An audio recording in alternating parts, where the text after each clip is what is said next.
여러분들이 이 신앙을 갖는 데 있어서 금방 기도하면 금방 응답받고 이런 것만을 머릿속에 희구하는 분들이 굉장히 많은데, 신앙 그거 아니고 기나긴 장기간 속에서 이루어지는 역사입니다. 그뿐만 아니라 순간순간마다 주시는 은혜가 쌓여서 커다란 작품을 이루는 것입니다. 근데요 여러분, 옛날에는요 저도 빨리빨리 응답받는 것만 요구를 했었는데 그거 아니에요. 빨리빨리 다 응답받아 그 다음 뭐 할 겁니까? 그 다음 할 게 없어요. 이것이 하나님이 원하는 대로, 그리고 또 내가 구하는 걸 먼저 주는 게 아니라 그걸 맨 나중에 줘요. 다른 걸 먼저 줘요.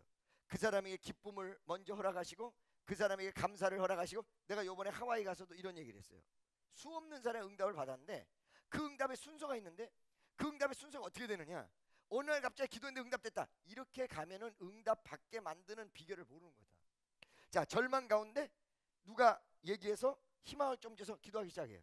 그러면 이 기도하기 시작했던 마인드가 정확히 희망으로 바뀌어, 절망이 희망으로 바뀐 상태에서 응답이 주어지는 거야. 그러니까 먼저 하나님께서 주신 응답 뭐냐면, 나의 모습 속에 과거의 절망, 좌절, 고통 이런 거 있었잖아요. 이것이 신앙의 모습으로 완벽하게 바뀌는 선물을 먼저 줘요. 그래서 이것이 바뀌면서 그 바뀐 내용들이 나중에 기도의 응답 혹은 열매로 나타나는 것으로 연결되는 거지, 그냥 기도한다고 해서 응답됐다라고 단순하게 생각하시면 안 돼. 내가 교회도 부흥하는 거를 무지하게 빨리 부흥하는 걸 원했거든요. 그거 그럴 필요가 없어요. 서서히 하는 것이 어떤 면에서 빨리 성장하는 것보다 더 좋을 수 있어. 빨리 성장, 옛날에 해봤잖아 우리.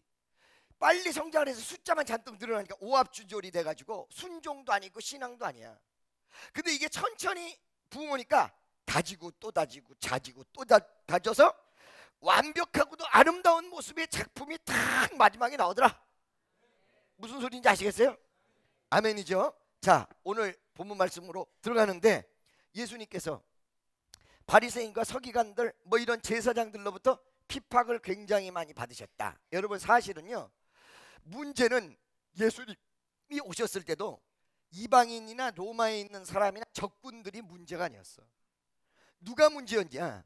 믿음 안에 있다라는 유대인들이 문제였어. 그러니까 오늘날에도 교회 바깥에 있는 적이 문제가 아니야. 교회 안에서 문제들이 있어. 교회 안에서 문제가 생기면 교회가 무너질 수도 있어요. 여러분 개인도 마찬가지야. 밖에 있는 수없는 문제들이 있죠. 그거 문제 아니에요. 아까 얘기한 대로 내가 믿음이 제대로 쓰고 하나님의 역사만 일어나면 여러분이 지금 내적으로 외적으로 가지고 있는 모든 문제는 아무것도 아닙니다. 사실은 정말로 이게 조족지혈 세 발의 피 같고요, 너무너무 가소로운 문제를 가지고 여러분들이 헤매고 있거든요. 너무 가소로운 문제야 이게. 할렐루야. 그런데 이런 문제들이 믿음만 제대로 쓰면 되는데, 그 믿음이 자라나는 데 있어서 가장 큰 적이 어디에 있냐면 내 안에 있어요. 내 안에 있어요. 할렐루야. 예수님이 그 마태복음, 마가, 누가, 요한에서의 그 예수님의 투쟁사가 병든 자를 일으키는데 가로막으려고 했고, 주일날 어떤 안식일날 어떤 일을 하려고 그럴 때 예수님을 제지하려고 그랬고 테스팅하려고 그랬고 죽이려고 덤볐던 사람들이 누구야? 죄다 유대인이에요. 전부. 로마인이 하나도 그런 사람이 없었어요. 외려 빌라도 같은 사람은 예수 앞에 죄를 못 찾아서 떠넘기려고 그랬다고요. 빌라도가 오늘날까지 역사 속에 남을 수밖에 없었던 것은 빌라도가 예수님을 죽이려고 마음속에 정말 작당을 하고 또 어떤 일을 벌려는 것이 아니라 딱 하나 실수예요. 뭐냐면 유대인의 말을 들었던 거예요. 여론에 의해서 움직였던 거예요. 그 바람에 빌라도만큼 비참한 사람이 없어. 세상에 하루에도 수만의 인구, 수억의 인구가 본디오 빌라도에게 고난을 받으사 십자가에 못 박혀 죽으시고, 자, 빌라도만큼 이 전 세계에서 나쁘게 회자되는 인물은 없습니다. 스탈린, 무슨 뭐예요? 뭐 무솔리니, 혹은 누가 히틀러? 아유, 날마다 오늘도 변함없이 수십억의 인구가 본디오 빌라도에게 고난을 받으사 십자가에 못 박혀. 누구 말을 들었어요? 이스라엘 내적인 문제들의 말을 들었다가 문제가 된 거야. 우리가 가장 큰 문제 되는 게 내 마음속에 내적으로 들리는 육적인 음성에 귀를 기울이기 때문에 부정적인 마인드에 귀를 기울이기 때문에 이번에도 내가 비행기를 타고 오면서도 계속 기도하면서 느낀 건 뭐냐? 우리의 최대 적은 내 안에 있어. 부정적인 마인드, 두려움. 할렐루야. 사실은 이 모든 것들을 사탄이 이용해서 여러분이 하나님 뜻대로 가지 못하게 만듭니다. 여러분, 사실은 유대인들이 그렇게 예수님을 핍박했던 내용은 자기네 속에 있는 기득권을 놓칠까봐 이루어진 마귀의 장난 혹은 사탄의 역사에 귀를 기울이기 때문에. 여러분, 무조건 이겨야 돼요. 그러니까 이게 무슨 말이냐? 병든 자가 치유받을 때 이런 내용이 있어요. 폐암 환자인데 미국에서. 근데 이 사람이 기도를 해도 안 낫는 거야. 그러니까 포기하고 싶어지는 거야. 나 포기하고 싶어져. 그렇게 포기하면 얻어지는 게 무엇일까요? 절망? 얻어지는 거 하나가 있어요. 절망의 평안함. 얻어지는 게 없는데 포기한단 말이에요. 그 절망의 평안함을 쫓아서. 할렐루야. 자, 여러분, 희망을 잃지 않는다고 해서 손해보는 거 한번 물어볼게요. 희망을 잃지 않았을 때 손해보는 거 없죠. 아무것도 없는데도 불구하고 잊어버리기를 원한다 이게. 그거 왜 그래요? 빨려 들어가는 뭐요? 스포이드 역할이라고. 쭉 빨면 어떻게 해요? 아래에 있는 물이 쫙 올라가요. 그러니까 절망으로 다가올 때 내가 빨려 들어간다고요. 일부러 어두움으로, 일부러 좌절로. 그러면서 나 좀 살려달라고 그래. 자기는 자기 스스로 그 발로 가요. 믿습니까? 그러니까 이걸 끊어줘야 돼요. 이번에도 내가 두려움, 좌절, 이것이 우리의 최대의 적이다. 할렐루야. 우리 주님은 모든 ready for everything, 모든 것에 대해서 준비가 다 돼 있기 때문에 우리가 절망하지 않고 계속하면 역사가 이루어진다. 가장 큰 문제는 어디 있어요? 내적인 곳에 있어요. 예수님 보세요. 예수님 어땠어요? 그들이 다가와도요, 거기에 조금도 굴하지 않았고 목표와 목적을 잃지 않으셨어요.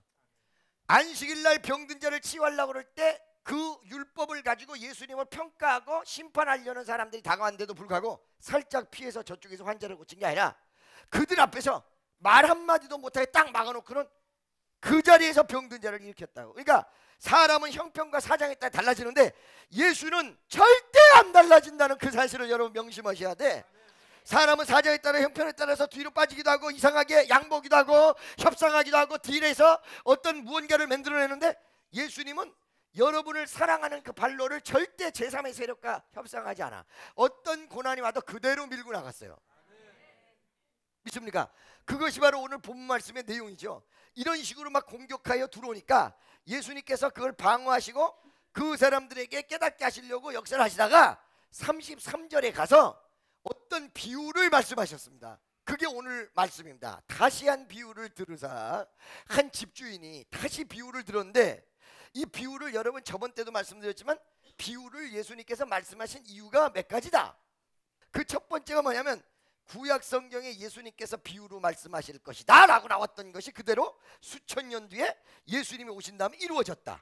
이 말은 무슨 말이야?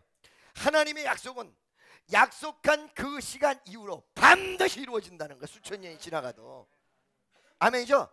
여러분의 마음속에 확실한 약속이, 약속다. 하나님이 나와 함께 하시고 나를 축복하시고 나를 사랑하신다. 이게 딱 있어. 그래서 나에게 언젠가 분명히 나의 모든 문제도 해결하시고 딱 있어. 그럼 지금은 아닐지라도 반드시 해결을 해. 그럼 첫 번째 비유로 말씀하신 건 구약의 약속을 이루셔. 두 번째 빨리 알아듣도록 하기 위해서 농부의 비유는 농사를 짓는 모든 사람이 IC로 금방 알아들을 것입니다. 세 번째는 못 알아들을 사람을 못 알아듣도록 하기 위해서 모든 사람에게 열려있는 게 아니에요. 주의 복음은 들을 수 있는 귀 있는 자에게 열려있는 거야. 그런데 이 귀는 다 있는데 왜 어째서 성경 요한계시록에 귀 있는 자들은 들을지어다 이렇게 말씀하셨냐. 할렐루야. 여러분 잘 들으세요. 오늘 이 말씀 속에 다 그 답이 나와요. 믿음으로 마음 문을 열고 내 생각과 판단을 내려놓고. 믿습니까? 자, 옛날에 캐더린 쿨만이 집회를 하는데 여러분 인간의 생각을 내려놓으세요. 계속 이 말만 하는 거야. 인간의 세력을 내려놓으세요. 인간의 생각을 내려놓으세요. 인간의 생각을 내려놓으세요. 거룩한 성령이 인간의 높은 사람도 인간의 대단한 사람도 그 사람이 가면 예절을 갖춰. 대통령을 만날 때는 옷도 맞추게 입고 보이는 대통령 앞에서는 보이는 모습만 정장을 하면 돼. 근데 심령을 보시는 전능하신 하나님 앞에는 이 옷 가지고 안 돼. 마음이 정리정돈되고 마음이 순수해져야 돼. 정리정돈된다는 게 깨끗해진다는 것이 아니라 교만하지 않게, 그리고 내 판단을 내리고 정직한 모습으로 회개하는 모습으로 갈 때 역사가 이루어지는 거예요. 복음이 왜 어째서 비유로 돼 있느냐면 알기 쉽게, 두 번째 못 들을 사람은 듣지 못하게, 세 번째 예언이 이루어지기 위해서. 할렐루야. 그 목사님 그걸 어떻게 목사님이 알아요? 그게 마태복음 13장에 나왔어.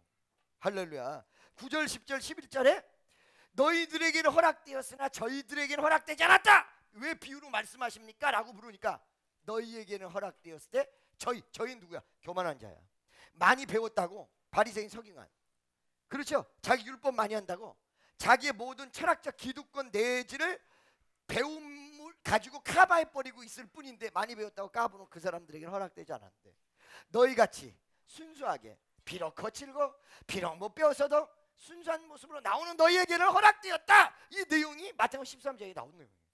비유로 들어서 말씀하셨다. 근데 어떤 비유냐? 한 집주인이 포도원을 만들었어요. 근데 그 다음에 자세하게 산울을 두르고. 여러분, 산울은 무엇일까요? 산울은 이 포도원의 울타리를 얘기하는 거죠. 그 포도는 누구를 위한 포도입니까, 여러분? 주인을 위한 포도거든요. 그러죠? 그래 안 그래요? 주인을 위한 포도지. 포도 농사지어서 무조건 남 다 주면 어떻게 먹고 살아? 그래 안 그래? 누구를 위한 포도예요? 주인을 위한 포도. 다 같이 따라서. 포도원의 포도는 주인을 위한 포도다. 옆에 있는 사람이, 당신이 포도원의 포도라면 예수를 위해서 존재해야 됩니다. 나를 위해서가 아니라 누구를 위해서? 예수를 위해서. 포도원의 산울이라는 것은, 포도원은 주인을 위해서 존재한다. 그러면 주인을 위해서 존재하려면 다 익을 때까지 도둑이 띄어먹으면, 이거를 잘라먹고 끊어먹고 잘라먹으면 안 되잖아요. 그래요 안 그래요? 그렇기 때문에 도둑과 짐승을 들어오지 못하도록 포도를 보호하도록 울타리 치는 것, 그것이 산울입니다. 산울을 치고, 두 번째 산울을 치고 두르고, 거기 집자는 구유를 짜고. 자, 구유라는 것은 포도즙을 짜는데, 그냥 포도즙을 손으로 짜도 되는데 구유를 만들었다는 건 상당히 그래도 이 포도원이 체계적인 포도원이라는 거예요. 그러죠? 그다음에 망대를 짓고. 망대가 뭐요? 망 보는 거죠, 말 그대로. 망대를 짓고 산울을 치고 구유를 넣고 망대를 치고 그랬거든요. 농부들에게 세로 주고. 그러니까 이 포도원을 주인이 기가 막히게 만든 포도원이었다는 거예요. 모든 걸 다 갖췄어. 시스템을 다 만들어줬어, 주인이.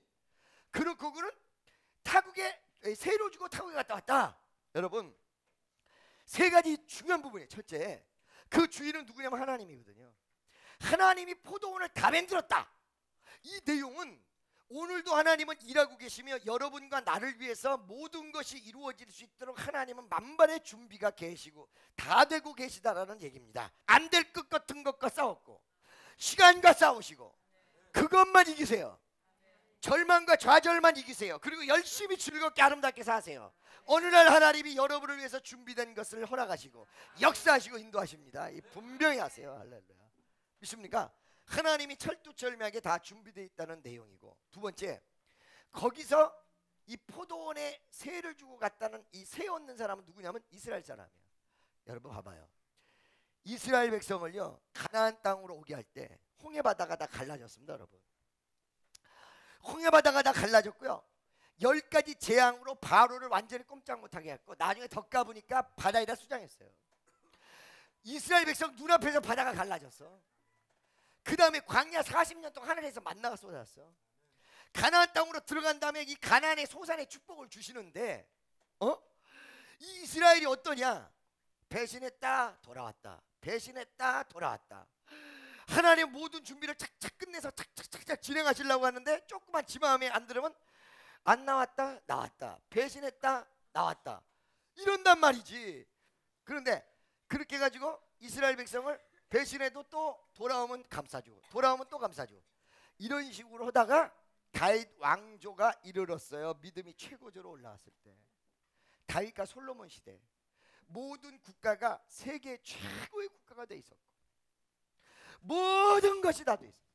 성전 됐지, 부귀영화 있었지, 군사들이 까불지 못했지, 바깥에는 외세들 막강한 군대들이 저용감 완벽하게 모든 체계를 다 갖춰졌는데 누가 결국은 망가뜨려 먹었어요? 결국은 솔로몬이야 이스라엘 백성이 망가뜨려 먹었어. 이걸 내가 따라만 가면 돼. 몇 번에서 잘 안 돼도 그냥 따라만 오면 어느 순간에 물 안으로 내 몸을 딱 집어였을 때 물이 위에서부터 아래로 쫙 흘러내릴 때 나는 가만히만 있으면 되는데 지가 먼저 가려고 요동을 치다가 물과 싸우느라고 거슬려서 허부적거리고 물 먹고 발만 딱 따면 서 있을 수 있는 땅인데도 이게 어떻게 지 생각대로 와 이러다가 접시물에 빠져 돌아가시는 그런 일이 생길 수도 있다는 사실을 여러분 분명히 명심하시고. 할렐루야. 옆에 있는 사람, 당신의 입이 복받은 사람입니다. 걱정하지 말고 이끄는 대로 따라만 오시면 돼요. 어떤 면에서 그 순수한 역사가 있을 때 정말 다윗의 시대를 하나님이 쫙 열어서 와 이런 하나님의 내가 정말 이런 역사를 이룰 때가 있구나. 할렐루야. 그리고 여러분들 말이에요, 이 신앙인들이 좀 본의 안 될 때 있잖아요. 왜 행동이 저따구로 했지? 뭐 이런 사람들이 있잖아요. 그럴 때 그렇게 남의 죄에 간성하지 말고 나는 저러지 않아야 되겠다 이렇게 생각하고 왜 저 사람 저러지 하나님 의뢰가 얼마나 큰지 그래도 지금 봐주고 있다는 이 사실을 믿으시고 이야 저 사람도 다시 한번 회개할 수 있는 기회를 허락하시려고 하나님이 저러시는구나. 더 위대한 역사를 이루시겠구나. 할렐루야. 믿습니까? 여러분 잘 들으세요. 율법을 적용하는 것이 기독교의 핵심이 아니고 율법 속의 죄인이라도 용서하고 이해하고 사랑하는 게 기독교의 핵심이야. 믿습니까? 그러니까 왜 저 사람은 예수 똑바로 안 믿지? 아니 내가 사랑하는 마음을 먼저 가져야 돼요. 사랑하는 마음. 믿습니까? 그리고 인내하고 있으면 하나님이 제 것으로 잠깐 어디 가서 이상한 짓 하고 돌아와도 이렇게 어루만지시고 역사해가지고 코가 삐뚤었으면 바로 세우시고 눈이 째졌으면 또 이렇게 크게도 만드시고 할렐루야. 볼테기가 너무 나왔으면 이렇게 눌러가지고 그래가지고 제대로 된 신앙의 모습을 딱 갖춰서 영적 성형을 딱 시켜가지고 어느 순간이 되면 그래 옛날에 한동안 바람도 피고 한눈도 팔고 그랬는데 이제 돌아와서 아름다운 모습이 되었구나. 아직 하나님이 만들고 있는 중이거든요. 믿습니까? 만들고도 있는 중에는 약간 이상할 수도 있어요. 볼테기를 양쪽에 나온 거를 집어였는데 한쪽을 집어였고 한쪽을 집어열 수도 있는 거 아니에요? 요 한쪽을 집어넣을 때 시간 간격이 조금 한두 달 동안 이 옆에 있는 이게 이렇게 나올 수 있는 거다. 아멘이죠? 다시 한번 우리는 평가하고 판단하지 말고 좋은 말만 해주고 눈에 거슬리면 그를 위해서 기도해 줍시다. 역사해 주세요. 하나님 불쌍히 여겨주세요. 기적을 베풀어 주세요. 기도만 해주면 하나님 역사를 다 맞춰가세요. 여기 신앙 5년 6년 10년 되고 집사가 돼서도 불안정한 거거든요. 어느 부분에서 내가 너무 연약한 부분이 있을 수가 있어요. 그것 때문에 어느 곁길로 갔을 때 그걸 바라면 집사가 왜 저래? 아니 집사 돼봐. 집사도 그래. 인간인지라. 믿습니까? 어느 날 식당 앞을 지나갔는데 그게 먹고 싶어 미치겠는 걸 집사라고 해서 주여 이렇게 어떻게 넘어가겠냐 이거야. 그죠? 그래 안 그래요? 한 번은 넘어가지만 출근할 때마다 그 식당이 앞에서 아주 냄새를 팔팔 풍기면서 있다 이거야. 그럼 어떻게 해요? 주여 이러면서 한두 번 넘어갔지만 어떨 때는 그 집에 쏙 들어가서 저 혼자 막 혼자 먹다가 들키는 날이 있을 때가 있다는 얘기예요. 그럼 어떻게 되느냐? 저 혼자 먹는 게 집사야 이럴 것이 아니라 집사도 연약하구나. 다음에는 그러지 마세요. 꼭 둘이 같이 다닙시다. 이래가지고 할렐루야. 믿습니까? 그러니까 여러분 우리 축복교회 파워는 어디 있느냐? 죄를 지고 왔을 때 죄인이라고 정죄하는 게 아니라 할렐루야 어느 순간에 깨닫게 하고 깨달은 뒤에 돌아온 사람 품어주고 믿습니까? 할렐루야. 그래서 더 나은 모습으로 진전하고 발전하고 나아갈 수 있는 신앙인. 할렐루야. 믿습니까? 아멘이죠? 목사가 막걸리 병을 들고 가도 우유겠지 하라고 말씀하셨던 우리 신영균 목사님.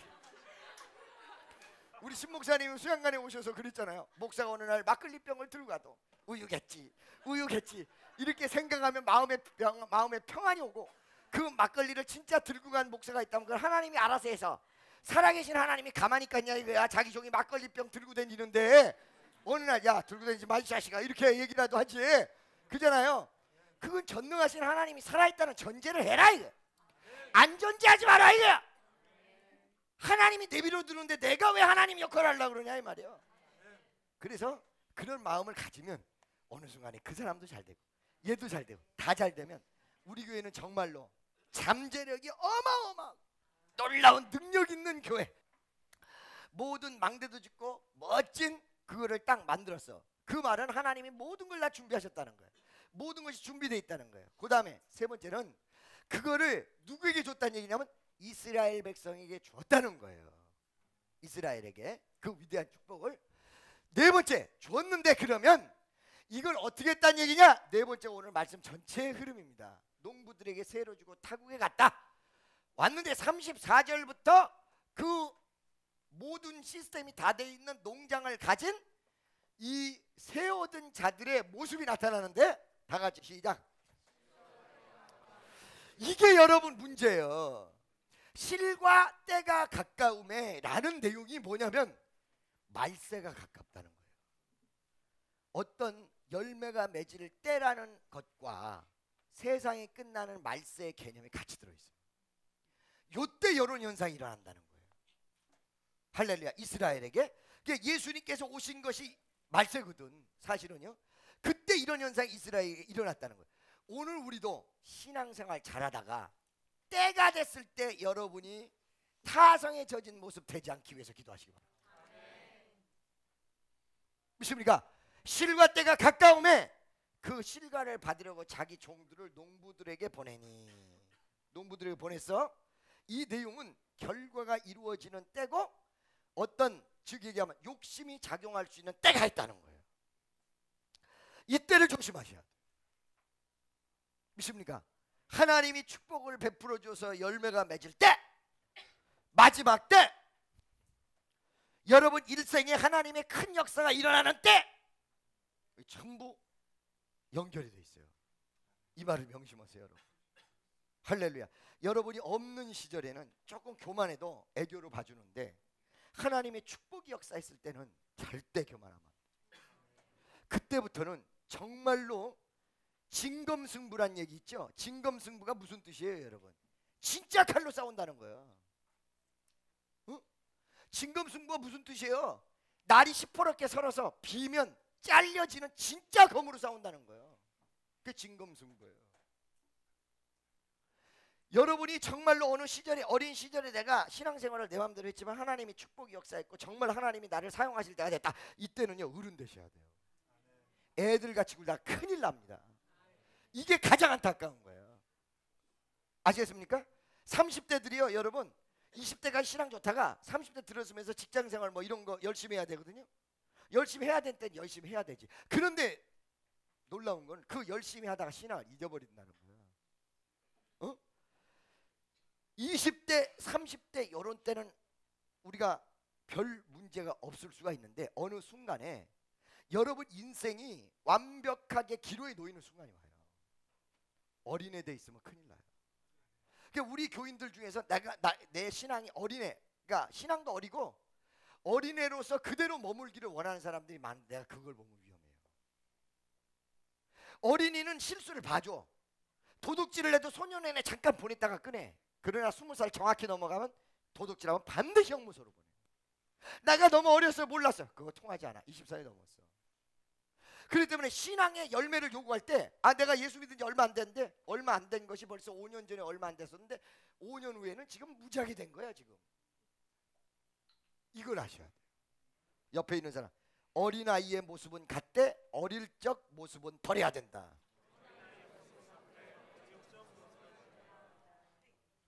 믿습니까? 요때 자기 종들을 농부에게 보냈다 이렇게 표현하고 있어요. 35절 다 같이 시작. 여기서 때리고 죽이고 돌로 쳤다라는 단어는 무슨 잘못이 있어서 맞았고 잘못이 있어서 징계받았다는 것이 아니라 억울하게 이루어졌다는 뜻입니다.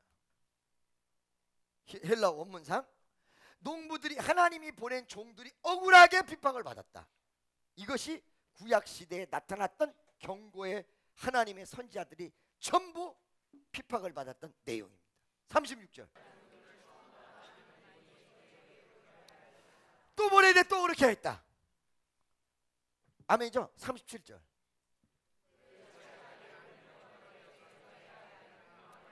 요번에 아들을 보냈다. 38절.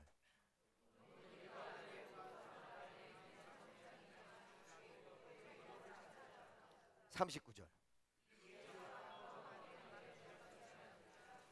여러분, 양치기 소년 알고 계십니까? 내가 말이에요, 어느 순간에 예수를 대적하고 이런 내용들이 해도 별거 없어. 교회를 대적하고 이상한 일을 해도 별거 없어. 그러니까 또 해. 결과적으로 마지막에 누구를 죽였어? 예수를 죽였어. 그 다음에 오는 것은 뭐예요? 이루 말할 수 없는 어마어마한 고통이 따라붙었어요. 40절 보겠습니다. 40절 다 같이 시작. 아멘이죠. 이스라엘 백성, 바리새인, 서기관, 그리고 교만한 자, 신앙을 그릇되게 자기 나름대로 접근하는 모든 사람을 향해서 경고다. 하늘에다가 주먹질해도 괜찮아. 아무 일이 없어. 계속해. 근데 어느 순간이 되면 어떻게 된다는 걸 딱 가르쳐줘. 예수님이. 그러므로 핍박했던, 율법에 의해서 예수 믿는 사람을 핍박하고 신앙의 자유를 제한했던 그 사람들을 향해서 딱 경고하셨어요. 주님이. 할렐루야. 믿습니까? 여러분, 이 결과가 딱 요것이다라고는 얘기할 수 없으나, 여러분, 예루살렘이 예수님 돌아가시고 부활 승천 이후에 정확히 로마에 의해서 돌 위에 돌멩이 하나 없이 완벽하게 다 무너졌고 1900년 동안을 1800년 동안을 식민지 속에서 헤매는 민족이 됐고, 가장 중요한 것은 이 유대인이 예수님 당시에 이스라엘 속에 있었다. 내 안의 문제, 이 문제 때문에 문제라는 거예요. 어떤 사건이 벌어져서 내가 두려워지고 이 마음속이 어떤 논리에 의해서 휘감아진다면, 계산에 의해서 나는 그 사건에 패배하고 말아. 그러나 그렇지 않고 내 마음을 지키고 모든 걸 지킨다면 모든 일은 아무것도 아니야. Nothing happen이야. 걱정하지 마라. 옆에 있는 사람에게 우리는 내적인 문제를 해결해야 됩니다. 아멘이죠? 믿습니까? 41절 다 같이 시작.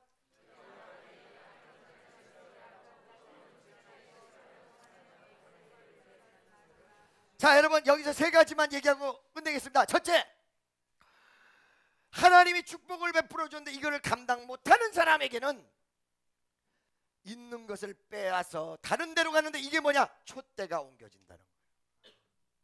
촛대가 옮겨진다. 내 사명이 나에게 항상 머물러 있는 것이 아니라 촛대가 옮겨질 수 있다. 나보다 더 큰 역할을 할 수 있는 사람에게 옮겨진다. 아멘. 두 번째, 그러면 이 축복은 누구에게 간다는 얘기냐면 제때 실과를 바칠 만한 다른 농부. 믿습니까? 그러니까 결과적으로 준비된 자에게로 간다는 거예요. 그래서 이방인에게 갖고 순수한 마음을 가진 그 이방인에게 간 축복이 오늘날의 지구를 뺑 돌아서 여러분에게까지 온 것입니다. 이것 때문에. 무슨 소리인지 아시겠어요? 믿습니까? 아멘이죠? 할렐루야. 그 다음에 세 번째, 그러면 그거를 이어받은 사람, 합당한 실과를 바칠 만한 모습이 있어서 이어받은 사람들이 여전히 또 유대인들과 같이 똑같이 지켜보임을 당하고 있다는 거예요. He watching us. 우리를 지금 지켜보고 있다는 거예요. 너희는 어떻게 할 것이냐? 유대인과 같이 교만해지고 내 기득권을 지키기 위해서 판단하고 형제와 화목하지 못하고 이렇게 할 것이냐? 아니면 정말로 다 같이 회개하는 모습으로 하나님이 원하시는 마음의 열매를 제대로 맺을 수 있는 사람이 될 것이냐? 옆에 있는 사람, 우리는 하나님이 원하시는 모습을 만드는 성도가 됩시다. 시작. 기도하겠습니다. 사랑의 하나님, 감사합니다.